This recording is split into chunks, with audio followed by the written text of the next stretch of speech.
Well, hey there, everybody. Welcome to episode 4 of Rate the Record podcast.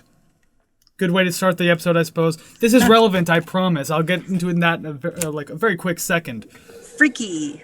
Exactly, and you're here with Kris and... Savannah. Hey, that's us. We're back once again. We're always going to be back anyways. I don't know why I say that every single week. It's like 10 years from now, and we're back. Yes, we know you're back. You haven't gone away. Are you shocked or surprised? The answer should be no. But anyways, yes, that's us. We're here for episode 4 today. But before we go any further, I would just like to remind you that if you're watching the YouTube version of this podcast, please hit that like and subscribe button. We are trying our darndest here to, get all the support we can because it's very much appreciated. We want to be able to build the community over there. And of course, we need that sweet, delicious custom URL that we still do not have. I just want it to be youtube.com/Savannah.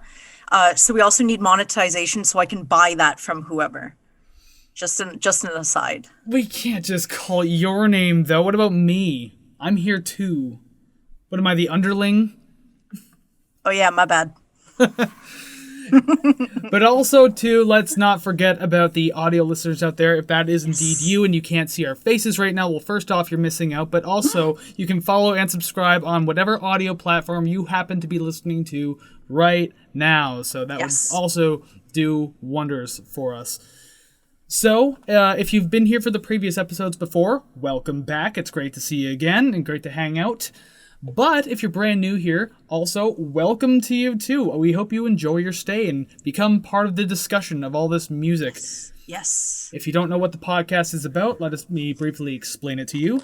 Each week, Savannah and I will choose a record, either by random, special occasion type thing, viewer's choice. There's a bunch of options that we could choose records from. But regardless, we pick one every single week. We will discuss it at length. We'll rank the songs, and then, ta-da, title card, rate the record. Oh, I wasn't sure what we were going to do, but I'm really glad that we're rating the record on Rate the Record. And just like me when I intro the show and say we're back once again, I think you've made that same comment like 3 or 4 times now. I didn't know we were doing this. It'll never stop. When we're celebrating special episode 50 or 100, it's like, we're rating a record? What am I here for? Where have you been the whole time? I thought we were talking about sandwiches today. Something random and insignificant. But anyways, yes, that's what we do on the show. And today is all about, and this time for the YouTube viewers, I finally got the record to pull up because I didn't do this last time for daughters. We're doing Malibu Ken's self-titled album. I hate the cover. I hate it so much. What if I did this? I like that for some reason, but the front cover with the idea of like used gross Band-Aids and leaky pimples is just, it's too much. It's too much. And that's also where the mask came in at the beginning. It's also reversible, so it's just a big meat face. To the audio listeners, again, I gotta keep remembering that you're there. We haven't forgotten about you. The vinyl record, it's a disgusting face of this cartoon guy who's supposed to be Malibu Ken, and then you open up the page there, or like the cover, and then it's just his face taken off. It's a big, gross, meaty, dead face. It's like his face is off, like the movie Face Off. I want his face off. Oh boy. I remember that one. But yeah, we are talking about Malibu Ken today. But before we dig into that, the same thing we do every week, we like to give a little disclaimer before the episode starts to make sure that we're all on the same page, that we can be cool with things, whether or not we agree or disagree. No assholes in the comments or anything, just discussion of the music. So before we get the album, Savannah, if you would please, with the disclaimer. The following thoughts and opinions we're going to discuss on Rate the Record regarding this album are strictly of our own personal interests. We are not professional music reviewers. Wow, you'd think I'd get this. We are not I'm a musician, professional but I'm not music. professional. I can strum a few chords. We are not professional music reviewers. We are simply two friends having fun, discussing, and listening to music. We encourage respectful discussion and friendly banter of each episode, but we do not condone and will not tolerate bullying or belligerence based on the opinions of ourselves or others. This podcast is a casual and for fun project, and you are welcome to take what we say regarding the albums we rate with a grain of salt. Yeah, there we go. Getting better with my lip syncing, too. So that Soon I won't have to read it. Hopefully we'll have it memorized at some point, but I have a feeling it'll never get memorized. We'll be like, don't be stupid. Okay, next thing. Don't be stupid. But yeah, that is our disclaimer. Let's just be cool about things, even if you like or dislike what we say about your favorite albums or your favorite songs. But speaking of your favorite album, if it happens to be Malibu, Ken, good news, we're digging into it now. We are getting started. So, wait a minute, here comes a beer moment. There we go. That stays in the podcast now. Well done. I'm not going to go ahead and cut that out. I'm leaving that in. Yep. It's a I can't think of the right word. Never mind. You know what? Let's just cut that part out. Oh no, it's all staying in at this point. If I'm leaving in my burp, I'm leaving that in as well. My brain is leaking out my ears. That's what happens when you drink carbonated beverage, folks. Anyways, Malibu Ken. Let's get on with it. So usually each week when we start the episode, we talk a little bit about the band and the album itself, and then we get into the songs. This one's a little different because it's not necessarily a band as it is a project, a collaboration between two different people. So I will be reading the description for this, but it's a little lengthier because I'm talking about each individual artist and then how Malibu Ken came to be. So, Malibu Ken is a one-and-done hip-hop project fronted by rapper, producer, and composer Aesop Rock, born as Ian Matthias Bovitz, from Syosset, New York. I think I said that right. Syosset. Anyway, that's irrelevant. And multi-instrumentalist and producer by the name of Tobacco, born Thomas Feck in Pennsylvania. Feck is the frontman for experimental rock band Black Moth Super Rainbow, as well as his own solo project Tobacco, minus the cough. I love how that was a good tie-in for coughing and mentioning tobacco. Don't smoke, kids. Very little is actually known about Tobacco because he keeps his life very private and rarely does interviews, so he's a very hard man to figure out. Whereas Aesop Rock, on the other hand, has been active in the music scene since 1996. He graduated with a bachelor's degree in 1998 from Boston University for Visual Arts. His EP Daylight made it to number 15 on Billboard's US independent charts. He was commissioned by Nike in 2006 to create a 45-minute instrumental track for their running system through Apple's iPod, and it was released in February 2007. Maybe I'll link it in the description if I remember to do that, because it's pretty cool. I'm pretty sure it's on YouTube anyway. Also in that year, Black Moth Super Rainbow opened for Aesop Rock on his North American tour. Rock originally appeared on the track Dirt on Tobacco's collaboration album Fucked Up Friends. It wasn't until 2018 that the duo announced their collaborative project Malibu Ken was to be released in 2019. So, the self-titled album itself was released January 2019 through Rhymesayers Entertainment. The album, though mostly an underground effort, peaked at number 176 on the US Billboard 200. The album produced two singles, Acid King and Corn Maze. Though it hasn't been outright said in an interview, according to a Q&A on Tobacco's Instagram account, there are no future touring or album plans for the duo. I don't think they're on bad terms. I think it was just meant to be a one-and-done project. Yeah. And I had no that's idea the whole about thing. any of that. Cool. Well, that's the best part about this segment, though. You learn so much. Yeah, I've heard of Aesop Rock, so I definitely understand the Tobacco kind of, laying low, because I have no idea who he is, but I've heard, a couple names thrown out there, but didn't know who they were, what they look like, what their music sounded like, anything like that. So I definitely dove into this head first, not knowing what to expect, and in some parts I was pleasantly surprised. Yes, as was I, because I've been a Tobacco fan for a few years now. I haven't known about him for too long, but when I found out about him, I was just like, this is really unique. I really like what I'm listening to right now. So I dug into a few of his albums, really enjoyed it. And then, Aesop Rock himself, which, by the way, I have one more note about him. I wanted to leave this to last because this one was super, super impressive. So, Aesop Rock actually has the distinction of having the largest vocabulary in all of hip-hop, at least as of 2014. Wow. A 2014 study by Matt Daniels, and I will definitely link this one down in the description because it's a fascinating read, it really is. So this study found that the vocabulary used in his lyrics far surpassed 85 major hip-hop, rap, and hip hop and rap artists, the works of William Shakespeare, and even that of the classic novel Moby Dick. So let me break this down super quick. It was shown that his vocabulary is the most expansive in relation to the individually unique words in a rapper's first 35,000 lyrics, meaning across singles, EPs, albums, collaborations. Your first 35,000 words written, and he has the most unique words in those 35,000. His number sits at 7,839 unique words in the first 35,000, which Moby Dick has 6,022 within the first 35,000 words of the book, and Shakespeare himself only used 5,170. Imagine sitting there and counting and keeping track of that. That's wild. Well, yeah, this Matt Daniels guy, I believe he scoured a lot of like lyric sheets and everything like that across the net, and like used some like sort of algorithm stuff or something along the lines of that. Again, It'll be linked in the description of no matter where you're listening to this to. I'll try to link it absolutely anywhere.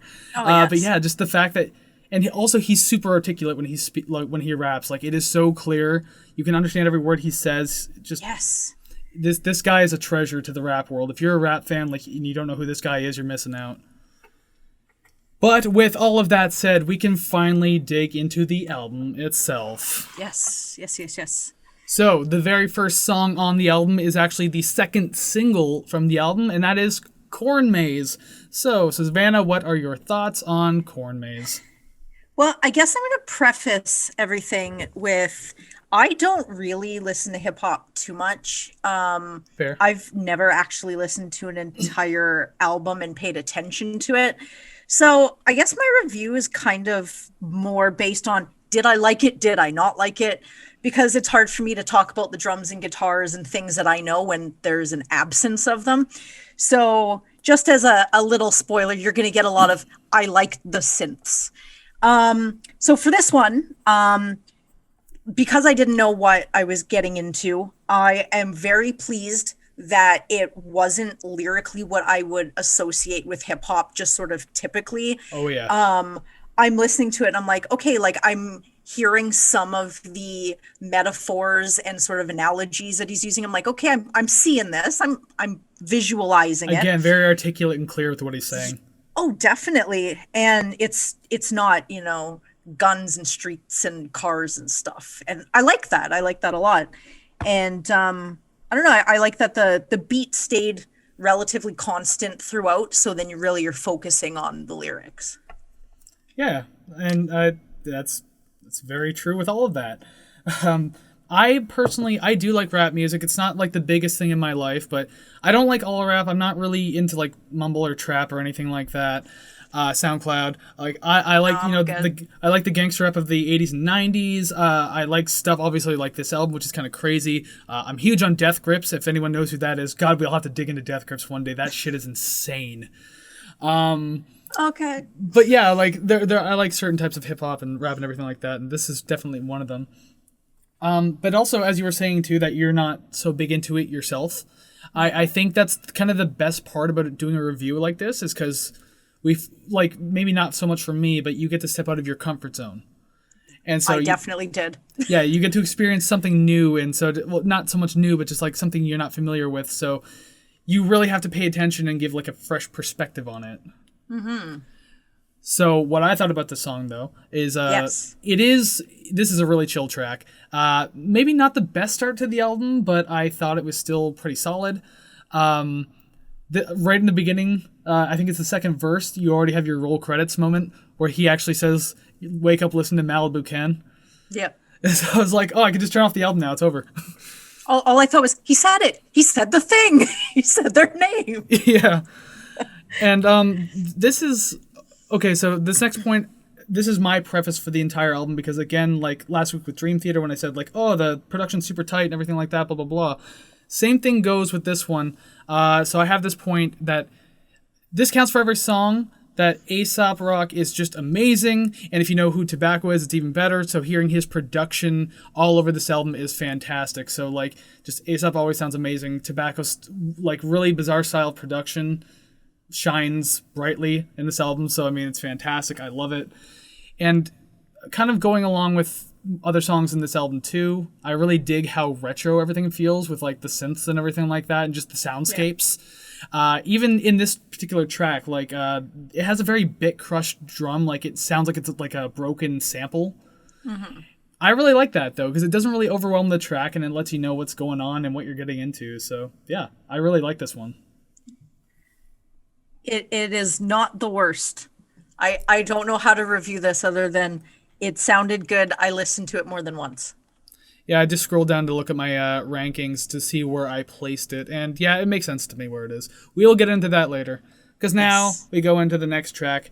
It's Just Another Tuesday. God, this one's an absolute banger. I like this song. Tuesday is so much fun. I liked it. It definitely painted a lot of images in my head of just sort of, I don't know, kind of what I saw was just, you know, not having the energy to do anything, just sort of, I don't know. It's hard to describe what I see, but what I see is incredibly relatable. And this ranked fairly high. There's not a mushroom growing in your car. You don't have a black mold bathtub, do you? Do you have mayonnaise only in your fridge? Okay, well, I'm English and I don't have ketchup with my fries, so yes for the mayo, yes. No for the tub. Fair enough, because when you said relatable, I was like, oh no, it better not be that relatable. the feelings inside. Yeah, like just I don't care, I don't want to do anything, blah blah blah. Mm-hmm. The lyrics are absolutely hilarious in this, and again, with Aesop's style of rapping, very straightforward. You understand everything he's saying.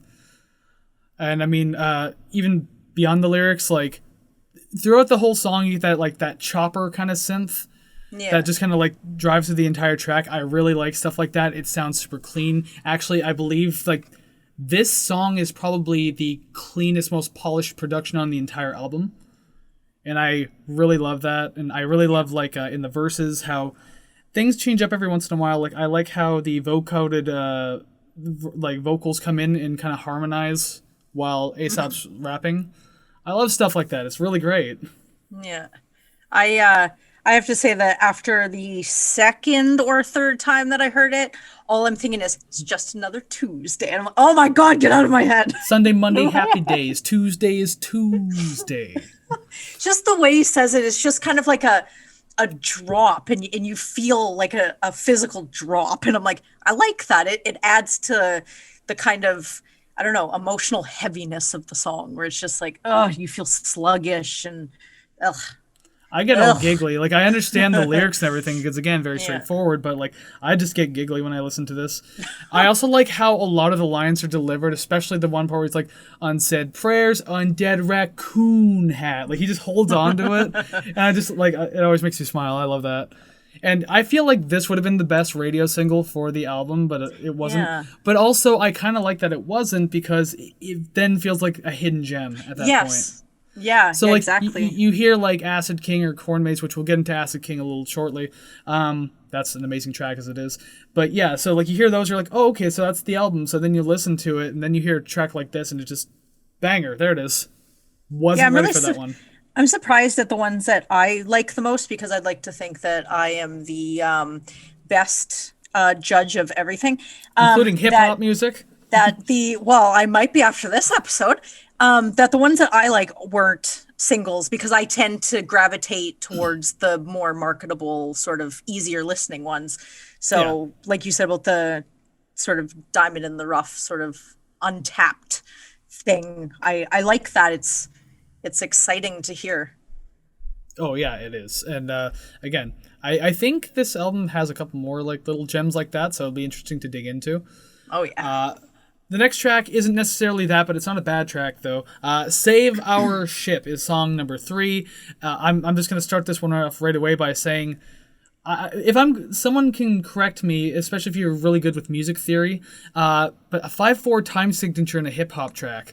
Because I was sitting there, like, nodding my head. I'm like, wait a minute, this doesn't feel like 4/4 like for usual. So, like, I was sitting there counting, and I got 5/4. So it's just, it works so well. I really like that they pulled this off, because you don't really hear that in this style of production. Yeah. I I am a simple woman. I liked the keyboards and synthy part. I guess there's kind of like a brighter keyboard synthy part that follows.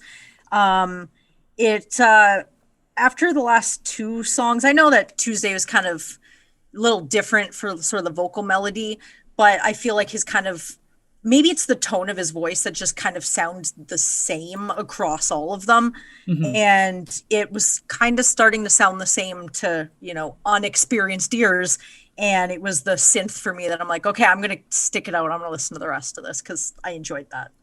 I think that's what you'll find across a lot of the album too, and especially with like a lot of hip hop too, because yeah, the vocal melodies and stuff don't change up too much, but like it's usually the instrumentals behind it that'll drive a song. Yeah. But yeah, this one did obviously felt different from Tuesday and everything like that. Kind of on that note too, I have written like, is it possible to both love the writing and production, but also feels kind of out of place? So like I really like it, but yet at the same time I don't know, just like it didn't sit the best with me through this one. Like this track didn't grab me like as much as the other two so far. Yeah. But I still liked it though, and I mean like again, Aesop Rock can rap over literally anything. Which that's coming up later. There's a big note on that coming up later, and you'll know when we get there. But yeah, I like the song, but probably not as much as other people might. Yeah, I agree with that. I listened to it and I was like, I kind of just want to go back and listen to Tuesday again. I have a feeling your number one might be Tuesday, but we'll get to that later. I have a feeling you're going to have to wait. Yo, well, I mean, I have no choice but to wait. I mean, through the magic of editing, I could put the end in right here, but I'm not going to do that. Oh, we gotcha. But we are going to move on to song number 4, and that is Sword Box. Tell us about Sword Box, Savannah. All right, so my first line says, again, I might just be a fan of synths. Synths are great. I, what did I put? Oh, I like the panning. I think it was maybe halfway, if not maybe 3/4 of the way through the song. I could hear it kind of go left to right slightly as the music was going. I enjoy that to a point. It definitely added to it. I like that. Yeah. And I drifted from paying attention to the music and paying attention to the lyrics. And I definitely like the backtrack a lot in this one. Yeah, I kind of have a note revolving around that too, because like I say that I love the sweeping old string feeling synths all throughout the song. That was really enjoyable. I love how the chorus picks up just enough to like have the energy pick back up a little bit, because the verses are like a little tamer. I use the word tame a lot. I really need a thesaurus. But yeah, like when at least the chorus picks up just enough where it like kind of gets you going again. And it's like with towards the end of the song and everything, like as much as I love that dirty low buzzing synth towards the end of the song that kind of comes in out of nowhere, I felt that like that section probably didn't need to be there. Yeah. But I still like the sound of it, but yeah, just probably could have done without.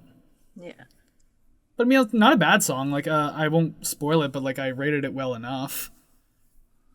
It was not the worst. There's that line again. Yep. Like I said, I don't really have much of a educated notes for this album, but I liked that one. Well, that's okay. I mean, like your notes are yours, and like they don't have to be the most like sophisticated, like pompous, like reviews going in, right? So, I mean, mine aren't all that great either. So I'm just kind of talking up my ass. Well, it's working. Alrighty then. Well, we'll move on to the next track then, since I think we've spoken all we can about that particular track. So we move on to Dog Years, and this one, I said Tuesday was a banger. This one's a low-key banger. I like this one. Yeah, there you go. I enjoyed the melodic singing. I don't know if it was just modulated talking or what it was, but it was definitely a break from the constant rhymes and rapping and everything up until that point. Yeah, so you're talking about the chorus, right? I cannot distinguish verse from chorus, so I'm gonna say yes. Yeah, I would liked assume it. it's the chorus because it's the only thing that really repeats like that. So I would assume so. Yeah. Yeah, I'm into it. I listened to it more than once, and it wasn't I listened to the album, then listened to it again. I listened to the next song halfway and went, I'm just going to go back for a second. I don't know. I don't know what it is, but I could definitely listen to that for like another 2 minutes, because when it ended, it was like, excuse me? Yeah. Hello, I want more. Give it to me, please. I agree because yeah, like the runtime of the song was short, but like it serves the entire album well. It serves the track well. Like I think it got out what it needed to. But yeah, you kind of just want to go back and listen to it again. Oh yeah. I love the nice slow beat, and like there's like a slow syncopation with the synths and the drums. Like the synth kind of comes in between the drum beats. I really enjoy stuff like that. The fast flow of the lyrics over the slow beat was kind of a unique contrast. I really enjoyed that. And then yeah, when the chorus kicks in with like those again, I think he's using a vocoder. I think it's called vocoder, either or. And then yeah, using that in the chorus to just kind of like sing.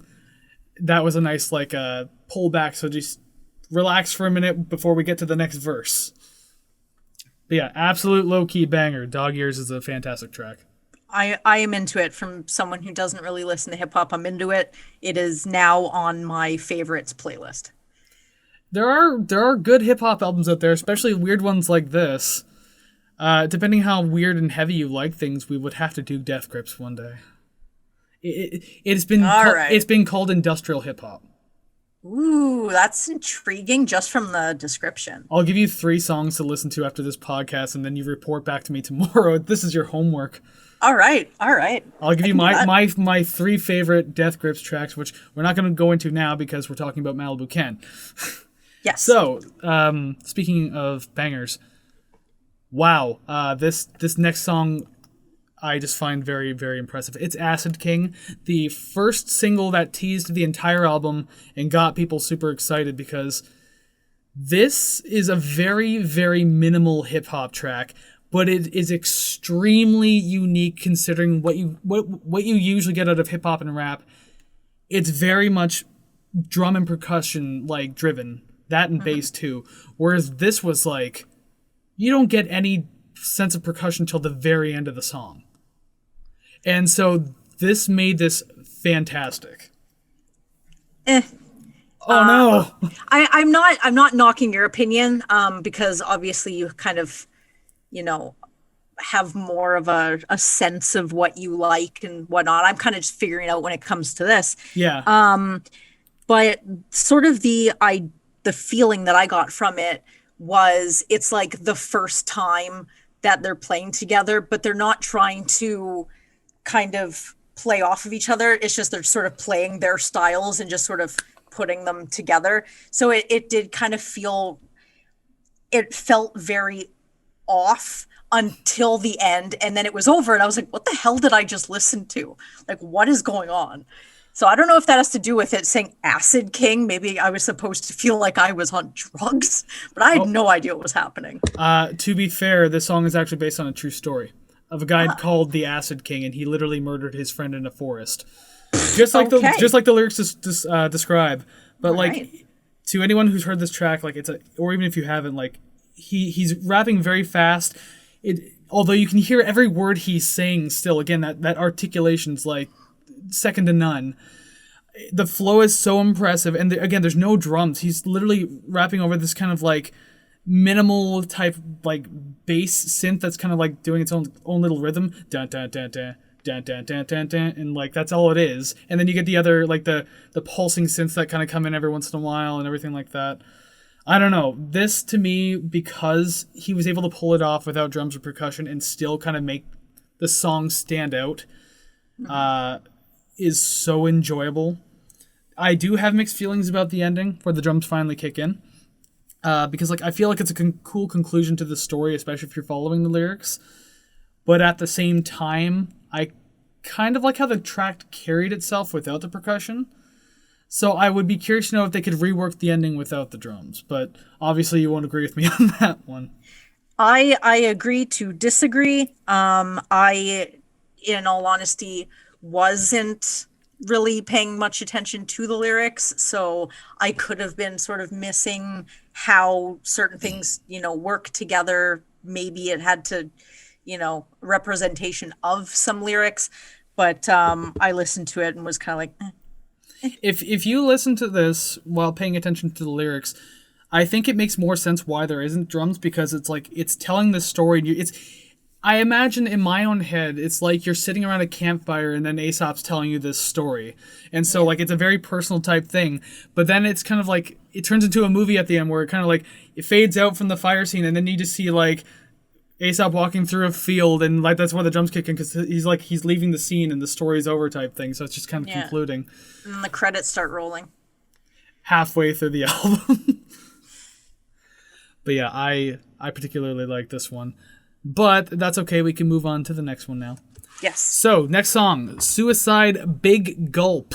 What a name. It made me want a big gulp. I'm imagining what a Suicide Big Gulp would look like. It'd probably be like a bucket of paint worth of like slushy or whatever. I don't even remember anymore. Slurpee, that's what it is. Yeah, a big gulp with like arsenic in it. Oh boy. Yummy. Tasty. This one to me had a lot of 90s rap and hip hop vibes, along with that synthwave feel that tobacco usually brings to things. So it was kind of a neat combination. I enjoyed this one. It doesn't sound like way too different from the rest of the album, but like still enough that I'd point out that specific note. Going off that, to me it kind of felt sort of the same as the last one, just surface. I was waiting for something to stick out and it just sort of was very constant and then it was over. Yeah, fair enough, because actually my next point is that it sounds cool but kind of blends in with the rest of the album. Yeah. Like, nothing really stood out. I think like the third verse was probably the best part because there was like all these like low like humming sounding basses, or maybe it's just literally vocals. I feel like I gotta keep burping. Take it easy on the beer, buddy. But yeah, just there was like this low humming in the third verse that I really liked. It was a good addition to the song, but yeah, nothing was too like emphasized here. It's just kind of there to fill time on the album, and that's fine, I guess. I mean, but that's about all I have to say about it. Yeah, we could take that time and added the rest of it to the end of Dog Years. Let's do that. Possibly, yeah. Because there are those tracks where, like they'll kind of like change instrumentals just towards the end and like tease like another track type thing. Yeah. And then and you're like, oh, I really like this. Oh, it's over. Okay. And speaking of blending a little too, we'll just go to the next track, I guess. Unless you have anything else to say about Suicide Big Gulp. No. I feel like I know where you're going with this next one, and I'm eager to get there. 1 + 1 = 13. Next track. And I felt like these were like kind of the same song, just extended. First line, and I quote, "Is it just me, or are these last few sounding close to the same?" End quote. And this is another one of those tracks too, where Tobacco has his vocoded chorus come in over top of like this straightforward talking and rapping of Aesop. So I enjoy stuff like that. I like when that happens. But other than that, like this, there wasn't anything that stood out too much about this track. And out of the ones that kind of blend in, this one was like a little lower for me. So yeah, I don't know. I tried to get the most that I could out of it, but just not a lot to do. Yeah, nothing really memorable sort of stuck out to me. And even the kind of call and answer sort of feeling with the vocals couldn't save it for me. It was just sort of, I listened to it as I listened to the whole album, but I don't think I would revisit it as an individual track. Yeah, fair enough. And I guess that's kind of why this was a one-off project to begin with, because maybe they just had some ideas that they wanted to like work out together and see what they could do. Because if they ever did make a second album, I would certainly hope that like you would expect more and like they would evolve more, but at the same time, just it doesn't feel like there needs to be one. So I'm fine with that too. Yeah, but we're not even at the end of the album yet. We're almost there. Yes. Song number 9, Churro. God, I love churros. Yummy. I haven't had one in forever though. I don't think I've actually ever had one. Yeah, I honestly don't remember, but now that I'm celiac, it's probably been way too long. Over 3 years at least. Yeah, I know, right? So I will say this about Churro. It starts out way more exciting than the previous 2 tracks. Like, it already feels different. Like a new song finally started. Yeah. Like, I got that feeling from it. Like, because I've mentioned the song's blending, but like I like how the instrumentals kept a tonal consistency to the entire album. But it did feel different enough that I was like, okay, this is definitely a new track. I didn't like it at the beginning. In the middle, I started to get into it, and then it was over. And I know that that's kind of going to be a trend with some of these shorter songs that it's kind of okay. I don't really okay. I see what they're getting into. Oh, it's gone. Yeah. Okay. And funny enough, I have my next note is actually kind of like that because I said because of its length, this kind of feels like a demo that made it to the album. Yeah. Like it didn't feel like a complete track. It just kind of ended suddenly, and it's just like, oh, I was expecting a little more of a reprise at the end there, or maybe they're just gonna like add a little something to drag out the song. But yeah, it ended. I can talk. Ended very quickly. There you go. Yeah. Yeah. I don't know. I don't have much to it. I guess it was more of a okay. Like I like this. I'm listening. Oh, okay. So. Yeah. Boo. Same with me. That's pretty much all I have to say about it. But now we get to the 10th and final song of this project, Purple Moss. Yes. And I will say that I do like this song as an ending. The vocals feel like really tired, which actually kind of suits it as an ending. The sweeping synths are a nice touch at creating imagery, like in your head and everything like that. So it felt really cool. And also the slide guitar added to this song was a really nice touch too. Like it added a lot to the feeling, kind of made it feel more emotional. So yeah, I don't know. This song I feel was the best ending to this album. I like that the tempo kind of added a calm resolution to the album. So like you, I enjoyed it at the end because it was just sort of, it didn't leave like the last couple of albums that we've reviewed. I feel like the end kind of was like the end maybe. And it didn't feel like it sort of ended on a down note or it was like the end. And that's kind of how I felt with this one, where it was like when you walk away from it, you're like, okay, it's in a tight, neat little package, and it's finished, and I like that. And to be honest about this whole entire album, it kind of taught me to give entire songs a chance instead of just the first 30 seconds, because they do change so much, and there are parts in songs that I like in the middle or at the end that I didn't like at the beginning. Yeah. But I didn't really realize that until I listened to this song. I'm like, okay, I'm going to have to change the way that I listen to music, which is awesome. I didn't expect that. I'm kind of the same way with that, whereas like, not that I'll try to always listen to a song on the way through as much as I can, but I do find like, yeah, sometimes the best part of a song that I don't necessarily find interesting comes later on in like the time frame of it. And that hearing that part could actually boost my opinion of a song. Yes. So like you don't think much about it in the beginning, but then when you finally hear this part that you really like, and you're like, oh, that sounded really cool. So then next time you listen to that song again, not only are you anticipating that, but like you can see where everything is leading. Yes. It's like kind of seeing the end of a movie and then going and watching it again with the end in mind. And you're like, all of this makes sense now. I get the movie. Or just simply watching one Quentin Tarantino movie once. Yeah, I don't get it. No? You don't watch Quentin Tarantino? I don't watch all this stuff. I'm not much of a movies person, but I have seen Pulp Fiction, and I just watched the whole thing going, there was dancing, adrenaline, maybe guns, Big Macs. I don't know what's happening anymore. He has a tendency a lot to put like a very important moment or even the end at the beginning and then show you how it got to that. Like Reservoir Dogs, spoiler alert for a movie that's like over 30 years old, like 20 years old. I have not seen that. It's his very first movie anyways, but yeah, like the end is right there at the beginning and you kind of see where everything's leading and then it kind of rewinds. Okay, let's start here now, blah, blah, blah. And so you just got to kind of follow that. I think he did that with Kill Bill in a way too. Oh, okay. Not knowing that, that's probably why all of that confused me. So, all right, thank you. Thank you. I did not know that. And to anyone else who doesn't watch Quentin Tarantino movies, I mean, like, I'm not a huge fan of his, but like, I do like a few of his movies, so there's that. But now you all know the references.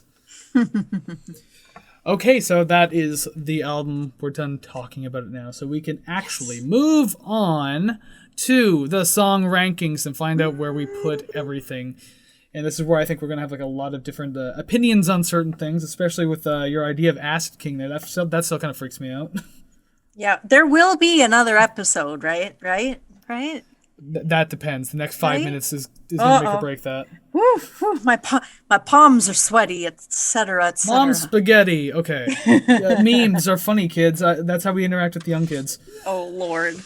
Okay, so for song number 10, I have 1 + 1 = 13. And actually, just on this note too, maybe this week we'll go a little less into detail about songs at this point since we already have. We'll get through the song rankings just a bit faster. But yeah, my number 10 is 1 + 1 = 13. Mine is Suicide Big Gulp. Alrighty then. Which, again, makes sense. Mine's not too far away from that spot. Yeah. There's not a whole lot going on with that track. But my number 9 is Save Our Ship. 1 + 1 = 13. Ooh, that close. was one off. We've had a few of those now. And Suicide Big Gulp is 2 off and everything like that. But we still have like 8 more songs. Actually, no, 7 more songs since this one can't match. 7 more songs to get at least one. Ooh, I think we will somewhere. I feel like we're going to. Yeah. So my number 8 is actually Suicide Big Gulp. Acid King. There it is, yeah. Boo! Everyone boo Savannah! See, for the video, you know what? I can give them multiple reasons to boo me. It's fine. For the video, I just cover my mouth, so everyone listening to it in audio is, I know what she said. In video, we're just gonna dub it with just something else. I'm going to expose you. I edit this podcast. I'm going to expose you for the fraud you are. That's it. I broke her. Podcast is over. And by the way, anyone watching on the YouTube version that sees a big red chunk on the side of my face here, that's from a mask tan. I have my very first mask tan. I'm double vaxxed. I went to a football game this past Monday, and the sun was right there on my face all day, so boom, I got a big red tan on the side of my face. And there's like a white line, too. I always get sunglass tans, but I get nowhere except for my nose, and that's it. Not on my cheeks, nothing. Well, I was wearing the mask for the whole game, so I had it over my nose, and then I had sunglasses on. And then I had a hat. So this is literally the only portion of my face that was in the sunlight. Okay, that makes it more funny. Yeah, it does. It just looks weird. I think I have a little bit on my other side too, but yeah. That's funny. Anyways, more song rankings because that's what people want at this point. Mine was Corn Maze. All right, we are on what? Number 7? Yes. All right, Churro. So corn and churro. So we put the food over here. Yummy. And the Big Gulp is behind us. All right. So, God damn it, my number 6 was churro. Again, 1 off. Well, we still have what, 5 more that we can? Potentially, yes. Purple Moss. I see. Well, that's obviously not going to be a one of those. It's not going to be a match. Yeah, the next one won't be either. So. No, because my number 5 is Swordbox. Save Our Ship. Save Our Ship. And again, anyone watching, I write down her so I'll put it in the episode. So above our heads right now, you can see our like little ranking things. Actually, it's above my head specifically. So you can expose me a second time. Last week for Dream Theater, I had to make it above both of our heads because it was just there's so many songs that I couldn't put 24 songs on one side of the screen. Oh, jeez. So 12 on one side, 12 on the other. All right, so my number 4, God damn it, we did it again, Purple Moss. We're just 1 off of like this entire thing. This is insane. Yep, mine's Corn Maze. Jesus. It's starting to kill me here. That's okay, though. I think we got off a little too easy on the Daughters episode for sure, because we were like 3 for 10. And then last week we had the sandwich thing. We had the worst and best match, but everything else wasn't. Yep. So I feel like our number 1 is going to be the same, and if not, it's going to be real close. I would think it has to. I think it actually has to. My number 3 is Dog Ears. You ruined it. Ah! Mine is Swordbox. Swordbox. I figured that when you were first talking about Dog Ears on Tuesday, I figured those would be your top 2. Like I just had it in my head. So then they are. Well, then I can spoil it now. Because I number 2, like I have a feeling our number 1's going to be the same then, since we praise it so highly. But my number 2 is Acid King. Mine's Tuesday. No! How? We were talking so well about it. I swear to you, I didn't change it. Oh no. We didn't match anything. This Pearl Jam all over again. Uh-oh. That's an episode 1 reference for those of you who haven't tuned into that one yet. Yeah, go listen to it. It's the best. I guess it's a spoiler alert too, but still you can see where we rank songs on that one. Yeah, obviously my number 1 is Tuesday. Because it's just the best damn track on the album. What could be better than that? Mine is Dog Years. The modulated talking, singing, whatever the hell it is. It sold me, and I enjoyed it a lot. Fair enough, but Tuesday though. Tuesday was so much fun. Well, I ranked them the same. I just had to pick which one I wanted to listen to over and over. So you ruined it. Okay, so we agree on absolutely 0 this week, so I don't have to change the color of the text for any songs to anyone who watches the episodes on the YouTube version, that is. Mm-hmm. Usually I'll highlight the golden yellow songs that we actually match on. This will not be added to our matching playlist now. But now it's time for the album rating itself. We rate the record. We rate this big ugly boy right here. I'm holding up the record to the audio listeners. Okay, put it down. Oh. Too much. There's too many wilted Band-Aids. There. Now I've just got the mask on. I'm gonna make you feel bad because you make me feel bad during this episode. But it's not that bad until you start blinking, and then I don't appreciate it at all. It's a little crooked on the eyes there. If anyone wants to see what I look like, you have to watch the YouTube version. I'm incentivizing you to do it. I hate it. I hate it so much. Because I got my headphones on, it's pressing against my nose so tightly. because I can't really see that one's fine.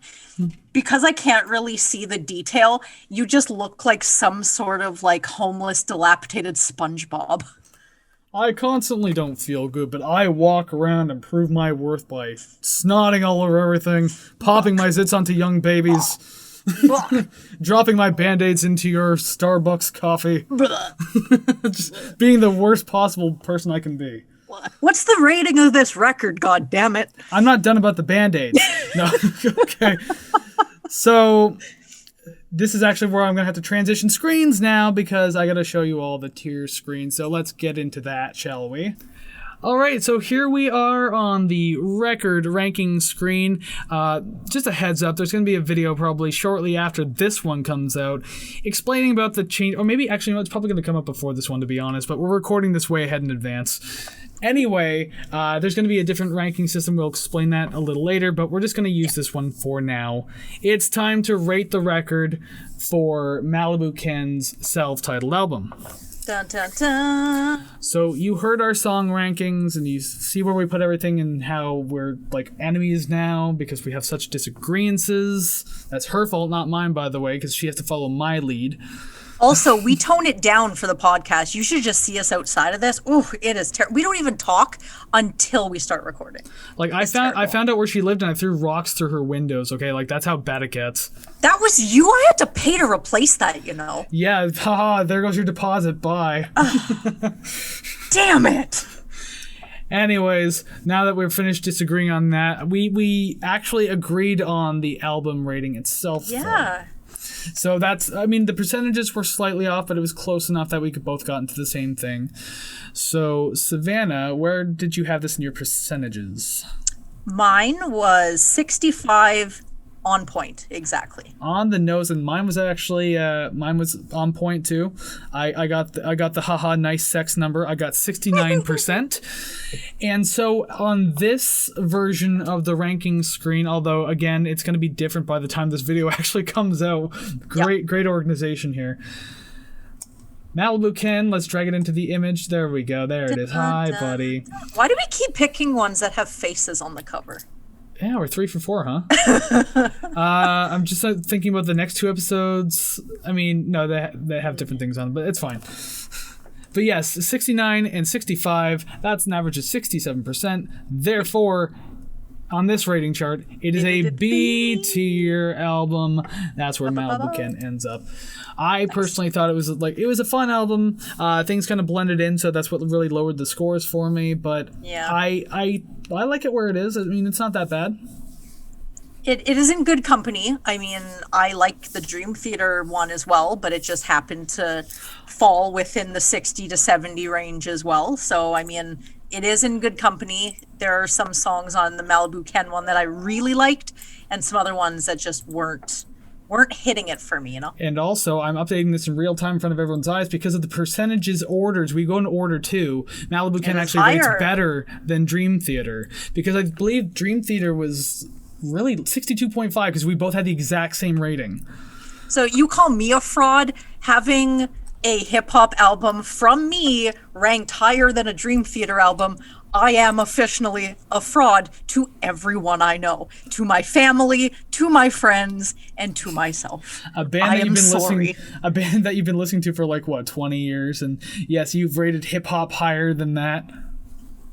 Is it really sinking in now? Who am I? This, I'm going to let you in on a little secret. I wanted to do this podcast to simply give you an existential crisis. That's my main goal. Only took 4 episodes. I am emotionally weak. Ooh, man, that bodes well for me. Then I'm very good at doing this, apparently. This is fun though. It's definitely opening my eyes to things that not only have I not heard of, I probably wouldn't listen to on my own accord, or I kind of pigeonhole myself into specific genres and branching out and listening to other things. You kind of hear references and kind of sort of relations from different genres, because people will take different can't think of the word right now, but yeah, etc., etc. I'll let you figure that out on your own time. But by the time you figure it out, the episode will be over, because guess what? We're at the end of the episode. Damn it. Maybe next time write it down. Yeah, I should. But hey, if you made it this far, that means you must have liked the episode. So again, if you're watching the YouTube version, you can always hit like and subscribe, because again, the support is fantastic. We love you all, and we really want to build up this community. We have high hopes for this show, and we hope you do too. Yeah, and don't forget to hit the bell, because we do premiere our episodes on Monday mornings, so you will get a notification as soon as it goes up. So if that is something that interests you, clicky. But also, too, if you need those, reminders of, especially of the YouTube premieres, you can always follow us on Facebook and Instagram at Rate the Record Show, because then every Friday morning, a post goes up with the link to the YouTube premiere for Monday morning, so you can always get it there, too. But still, yeah, why don't you go ahead and subscribe? That'd be very nice. It's Rate the Record podcast, but it'll be in the description. Oh, no, it is. I'm so good at it. I'm so good at this. To those of you unaware, I also have a community radio show called Rock on a Record. And so, even yesterday while I was recording that show, I said Rate the Record at the very end. Oh, this is getting confusing. But Twitter is just simply at Rate the Record too. Yeah, and actually, if you're watching the YouTube version once again, it's been up above our heads just entire time. So by all means, whatever it says there is the correct one. So go ahead and find don't listen to us. Don't listen to us. Go to our linktree, which is in the description below. And same with the audio people. By all means, in the description of this podcast, you can get the linktree or find the link there. Follow us on socials. It's all going to be okay, I promise. Yep. And it's only up from here. And maybe eventually correct. So thank you very much for tuning in this week to hear Malibu Ken. If you haven't checked out the other episodes yet, you can always find those on our YouTube channel or the other audio platforms. Link in the description. Everything. It's going to be somewhere, so that way you can just binge listen to our stuff now. We have 4 episodes, so you can actually binge. Ooh. But before we go, we just want to make a quick note about next week's let's say big day next week. Ooh, this is exciting. We don't want to give away too much, but clear your schedules. Yep. I'll say this. I'll say this much. There's more than one episode going up on Monday next week, because we couldn't just decide on one particular album for a very specific reason. Yep. And for those paying attention closely in the music world, you might know exactly what we're getting at. But if you don't, well, then you're going to have to wait until Friday when we spoil it on social media, and then next Monday when we actually premiere them. Talk about binging. You are going to have so much to binge after next week. Oh, there's going to be a lot. Technically, it's still only episode 5, though. There's no episode 6. It's an episode 5A and an episode 5B. So it's all within the same kind of vein, umbrella, whatever thing. Yes. I'm excited. But that's then, and this is now. And once again, we're going to say thank you very much for tuning in. We hope to see you again next week. Have a great week. Listen to some great music, and we'll see you again real soon. Bye-bye.